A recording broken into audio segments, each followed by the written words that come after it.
तर मी प्रशांत काकडे. मित्रांनो, तुम्हाला मी आज एका नवीन विषयावर बोलणार आहे. आपण आज विषय असा आहे की तुम्हाला स्टार्टअप बद्दल काही कल्पना आहे का? असेल तर कळत असेल की स्टार्टअप तयार करणं आणि स्टार्टअप सुरू करणं आणि त्याला निरंतर चालू ठेवणं किती अवघड काम आहे. एवढ्या टेक्नॉलॉजीच्या युगामध्ये आणि AI सपोर्ट, टेक्निकल सपोर्ट या सगळ्या गोष्टी आपल्या फिंगरप्रिंटवर अवेलेबल आहे. एवढ्या इझिली ते अवेलेबल आहे. तरी पण आपल्याला या स्टार्टअप हा शब्द किंवा स्टार्टअप ही गोष्ट तयार करायला खूप अवघड, म्हणजे खूप खूप अवघड आणि खूप वेगळ्या परिस्थितीतून जावं लागतं. आणि ते अवेलेबल पण भेटत नाही. म्हणजे ज्या गोष्टी आपल्याला हव्या आहेत त्या लवकर अवेलेबल भेटत नाही. एवढ्या नेटवर्किंगच्या युगात, मार्केटिंगच्या युगात आपण स्टार्टअप करायला गेलो तरी पण आपल्याला खूप अवघड जातं. तुम्ही असा विचार केलाय कधी 1990, 1980, 85च्या काळात जेव्हा टेक्नॉलॉजीच्या नावाखाली फक्त टेलिफोन आणि एखाद दुसरं कॅल्क्युलेटर असं आपल्याला दिसायचं आणि टेलिव्हिजन सेट अशा गोष्टी दिसायच्या, त्यावेळेस आपल्याला स्टार्टअप करायला किती अवघड जात असेल. विचार करा. विचार करा की त्यावेळेस तुम्ही जन्माला आलाय आणि त्यावेळेस तुम्ही एखाद्या गोष्टीचं स्टार्टअप तयार करताय, ते पण अशी एखादी गोष्ट जी टेक्नॉलॉजीशी रिलेटेड आहे आणि त्याबद्दल लोकांना खूप कमी माहिती आहे अशी गोष्ट. आता विचार करा, त्या गोष्टी एका माणसाने डोक्यात घेतल्या, टेक्नॉलॉजीबद्दल डोक्यात घेतलं 1985च्या आधीच्या वेळेस. आणि त्याच्या डोक्यात होतं की भारतीय ब्रँडनी ती वस्तू बनवायची आहे. तर त्यांनी किती किती प्रॉब्लेम्स फेस केले असतील. तर थोडंसं डोकं चालवा. आता थोडंसं तुमच्या लक्षात आलं असेल, 1980च्या काळात भारतामध्ये फक्त एकच घड्याळीचा ब्रँड होता, HMT. आता एक गोष्ट लक्षात ठेवा, HMT एकच ब्रँड होता, पण तो पण विदेशी होता. त्यावेळेस एका माणसाने स्वप्न पाहिलं की आपल्याला आपल्या हातामध्ये आणि भारताच्या साध्या लोकांच्या हातामध्ये, प्रॉपर जो भारतीय माणूस आहे त्या साध्या लोकांच्या हातामध्ये रोजच्या वापरामध्ये एका गोष्टीची कमतरता होती. एक तर भारतीय या सगळ्या गोष्टींमध्ये खूप मागे होते, म्हणजे त्यांची वेळ मागे चालू होती असं पण म्हणतो आपण.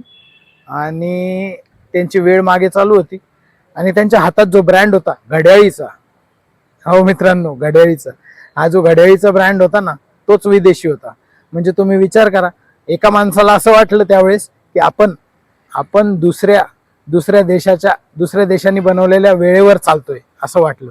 आणि त्याचा इगो त्यावेळेस हर्ट झाला, ज्यावेळेस त्याला कळलं की ही टेक्नॉलॉजी, एवढीशी घड्याळ आपण बनवू शकत नाही भारतात, आणि आपण म्हणजे भारताला आत्मसमृद्ध बनवण्याचे, म्हणजे मोठी एक आर्थिक सत्ता बनवण्याचा विचार करतोय.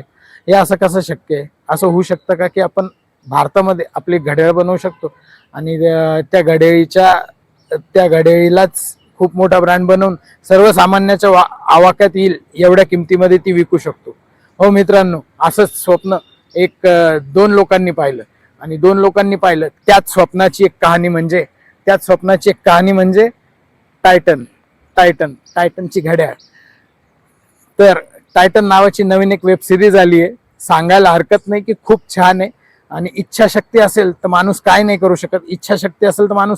शकत, या प्रश्नांचं उत्तर त्या एका वेब सिरीज मध्ये तुम्हाला डायरेक्टरने दिलेलं आहे. आणि हो, भारतीयत्व बनण्याकडे एक माणूस त्यावेळी खूप भारतीयत्व जपत होता. प्रत्येक गोष्टीमध्ये त्याला भारतीय ब्रँड हवा होता असं स्वप्न पाहणारे त्या माणसाची ती एक स्वप्नाकडे जाण्याची एक वाटचालच म्हणा. आता त्या माणसाने असं स्वप्न पाहिलं की आज किती लोक घड्याळ घालतात आणि कितीतरी लोक चोर बाजारातून घड्याळी जमा करून, म्हणजे कमी किमतीत, स्वस्तात आणि कोणत्याही क्वालिटीच्या घड्याळी विकत घेत आहेत. त्यावेळेस त्यांनी विचार केला की टायटन नावाचा ब्रँड आपण ओपन करू. आणि त्याला दोन लोकांनी स्वप्न पाहिलं. ते एक जगदीश देसाई नावाचा एक युवक आणि टाटा समूहाचे अध्यक्ष जगदीशजी टाटा यांनी पाहिलं. जमशेदजी टाटा असं नाव आहे त्यांचं.